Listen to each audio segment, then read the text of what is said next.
جب اللہ کسی عورت سے راضی ہوتا ہے تو اس کے جسم میں یہ 8 نشانیاں ظاہر ہوتی ہیں۔ 8 ایسی نشانیاں جس عورت میں ظاہر ہوں تو وہ خوش ہو جائیں کہ اس کا رب، اس کا اللہ اس سے راضی ہو گیا ہے، سمجھو۔ بسم اللہ الرحمن الرحیم۔ جب اللہ راضی ہوتا ہے تو 8 نشانیاں ظاہر ہوتی ہیں۔ اللہ کے اپنے بندے سے محبت کی نشانیاں، اگر کسی میں ایک نشانی بھی ظاہر ہو جائے تو سمجھ لینا کہ اللہ اس سے محبت کرتا ہے۔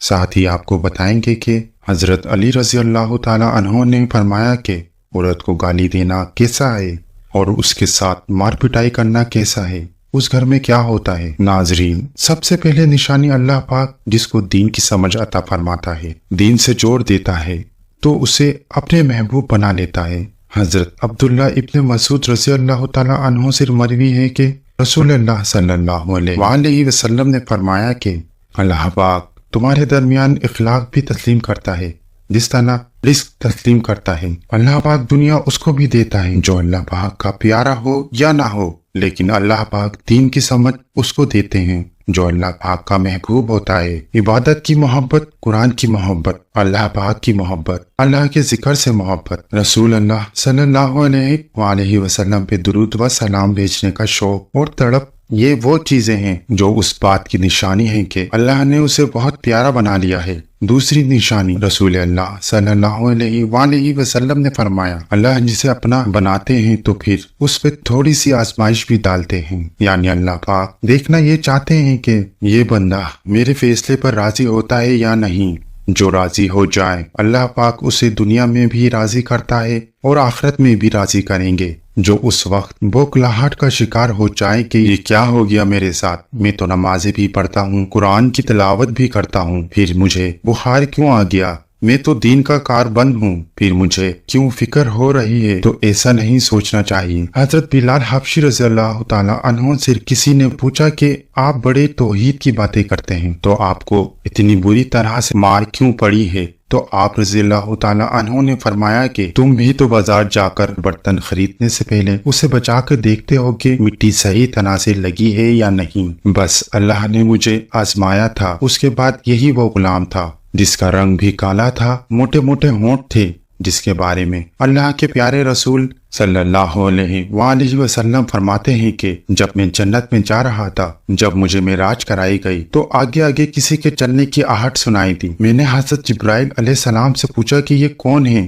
جواب ملا، یہ بلال حبشی ہیں جو آپ کے آگے چل رہے ہیں۔ حضور پاک صلی اللہ علیہ وآلہ وسلم جب واپس آ گئے تو حضرت بلال رضی اللہ تعالی عنہ سے پوچھا کہ تم کون سا عمل کرتے ہو؟ تو حضرت بلال رضی اللہ تعالی عنہ نے فرمایا کہ آپ نے ہی تو فرمایا تھا کہ ہر وقت باوضو رہنا، تو میں ہر وقت وضو کی حالت میں رہتا ہوں، اور جب بھی باوضو ہوتا ہوں تو اسی وقت نیا وضو کر لیتا ہوں، اور جب وضو کرتا ہوں تو تب 2 رکعت نماز بھی پڑھ لیتا ہوں۔ چلتے زمین پہ ہیں اور قدموں کی آہٹ جنت میں سنائی دیتی ہے۔ تو آزمائش اللہ پاک کی محبت کی دوسری نشانی ہے۔ اسی لیے اگر کوئی فکر یا پریشانی میں ہو، اس کا مطلب یہ نہیں ہوتا کہ پتہ نہیں کہ مجھے کیا ہو گیا ہے۔ اللہ پاک اپنے پیاروں کو ہی آزماتے ہیں۔ تیسری نشانی تو بہت ہی زیادہ خوبصورت نشانی ہے، جس سے پتہ چل سکتا ہے کہ اللہ پاک کس سے راضی ہیں اور ہم سے محبت کرتے ہیں، تو اس کی طرف خوبصورت بدلاؤ لاتے ہیں۔ حدیث میں آتا ہے کہ جب اللہ پاک کسی سے محبت کرتے ہیں تو اللہ پاک حضرت جبرائیل علیہ السلام کو فرماتے ہیں، اس کے بعد آسمانوں میں زلزلہ آتا ہے، تب فرشتے بے ہوش ہو جاتے ہیں اور پھر اللہ تعالیٰ کے حکم سے ہوش میں آتے ہیں۔ تو سب سے پہلے حضرت جبرائیل علیہ السلام سوال کرتے ہیں کہ ہمارے رب نے کیا فرمایا ہے، اور اس کے بعد خود ہی کہتے ہیں کہ اللہ نے جو بھی فرمایا ہوگا وہ حق فرمایا ہوگا۔ پھر اللہ فرماتے ہیں، جبرائیل میں نے آج اس بندے کو اپنا محبوب بنا لیا، تو تم بھی اسے اپنا محبوب بناؤ۔ حضرت جبرائیل علیہ السلام بھی اس بندے سے محبت کرنے لگتے ہیں۔ پھر حضرت جبرائیل علیہ السلام سے فرماتے ہیں کہ آسمانوں کے تمام فرشتوں کو خبر دے دو، یہ اللہ کا پیارا بن گیا ہے۔ حضرت جبرائیل علیہ السلام آسمانوں کے تمام فرشتوں اور تمام نورانی مخلوقات بھی اس سے محبت کرتے ہیں۔ آسمان کے ڈھیروں فرشتے اس سے محبت کرنے لگتے ہیں۔ پھر ایک فرشتہ آسمان سے دنیا میں آتا ہے اور اعلان کرتا ہے کہ اے لوگو، فلاں شخص اللہ کا محبوب ہے۔ حضرت جبرائیل علیہ السلام اور تمام آسمانوں کے نورانی مخلوقات اس سے محبت کرتے ہیں، تم بھی اس سے محبت کرو، اور پھر دنیا والوں کے دلوں میں اللہ پاک اس بندے کی محبت ڈالتے ہیں۔ تو اس لیے دنیا میں دو کام ضرور کرو جس کو کرنے سے اللہ ہم سب سے راضی ہو جائیں، ہمیں اپنا محبوب بنا لیں، انشاءاللہ دنیا اور آخرت میں کامیاب ہو جاؤ گے۔ حضرت عبداللہ ابن عباس رضی اللہ تعالی عنہ فرماتے ہیں، جب نیکیاں قبول ہو جاتی ہیں تو انسان کے جسم میں یہ 5 نشانیاں ظاہر ہوتی ہیں۔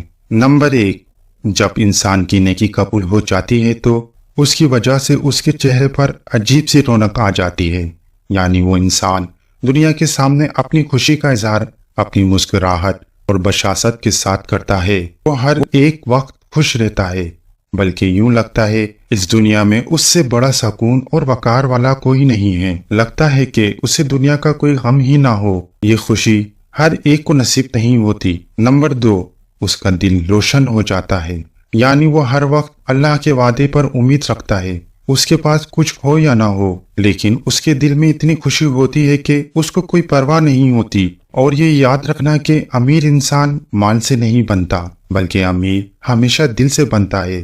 حضرت علی رضی اللہ تعالی عنہ فرماتے ہیں، دولت مٹی کی طرح ہے اور مٹی کو پیروں کے نیچے رکھنا چاہیے، اگر سر پہ چڑھاؤ گے تو وہ قبر بن جائے گی، اور قبر زندہ لوگوں کی نہیں ہوتی۔ نمبر 3، جب کسی کی نیکیاں قبول ہو جاتی ہیں تو اس کے جسم میں نیکی کی طاقت آ جاتی ہے اور شیطان اسے گمراہ نہیں کر سکتا۔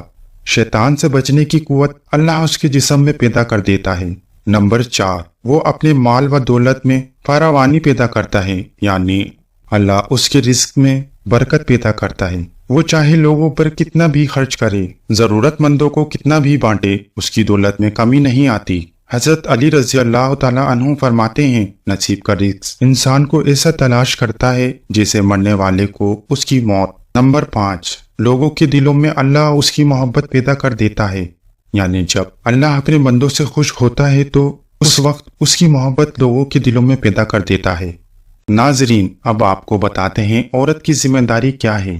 حضرت علی رضی اللہ تعالی عنہ نے فرمایا، عورت کی سب سے بڑی ذمہ داری یہ ہے کہ حضرت علی رضی اللہ تعالی عنہ کی خدمت میں ایک شخص آیا اور دست ادب کو جوڑ کر عرض کرنے لگا، یا علی، میری بیوی میرے گھر کا کام صحیح نہیں کرتی، نہ میرے کپڑوں کی دیکھ بھال کرتی ہے، نہ گھر کی صفائی ٹھیک طرح سے کرتی ہے، تو کیا میرا ڈانٹنا، غصہ کرنا صحیح ہے؟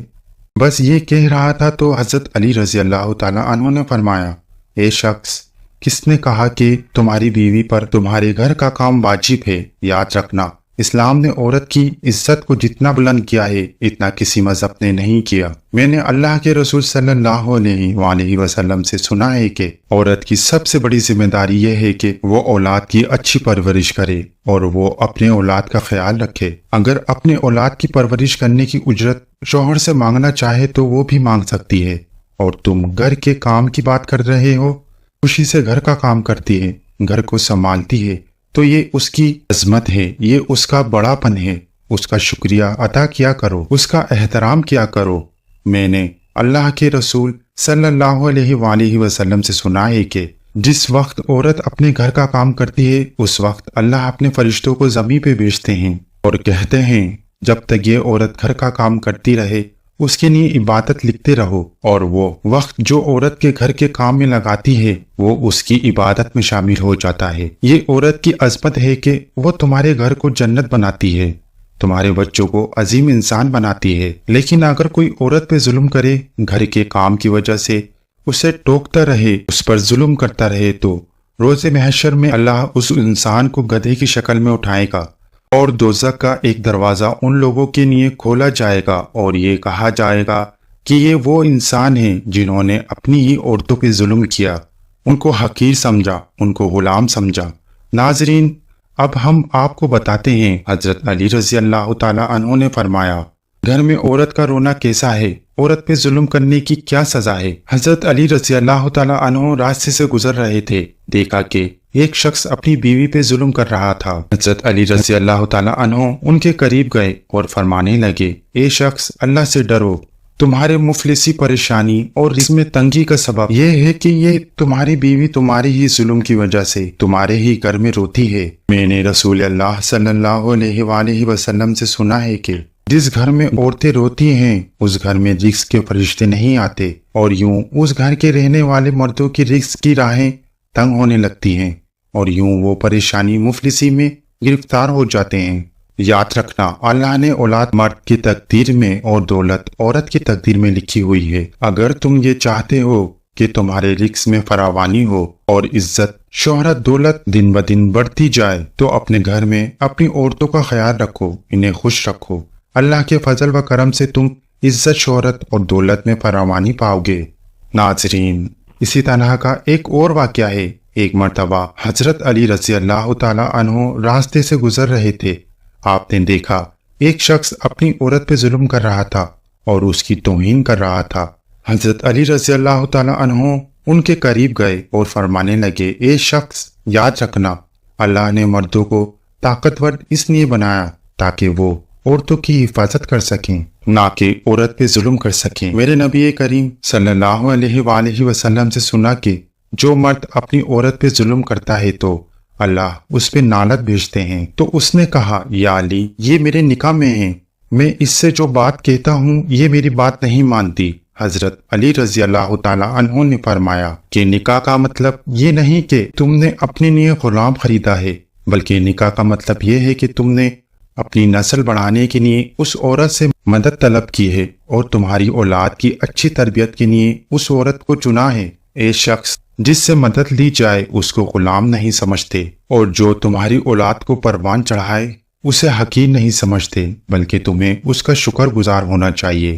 یاد رکھنا، عورت پہ ظلم کرنے کا مطلب ہے اولاد کی بغاوت۔ آنے والی ہے وقت میں جو اولاد اس عورت کے جسم سے تمہیں نصیب ہوگی تو اس کے وجود میں تمہارے لیے بغاوت ہی بغاوت ہوگی۔ اللہ تعالیٰ سے دعا ہے کہ اللہ ہمیں دین حق پر چلنے کی توفیق عطا فرمائے اور ہماری اولاد کو ہمارے لیے رحمت بنائے۔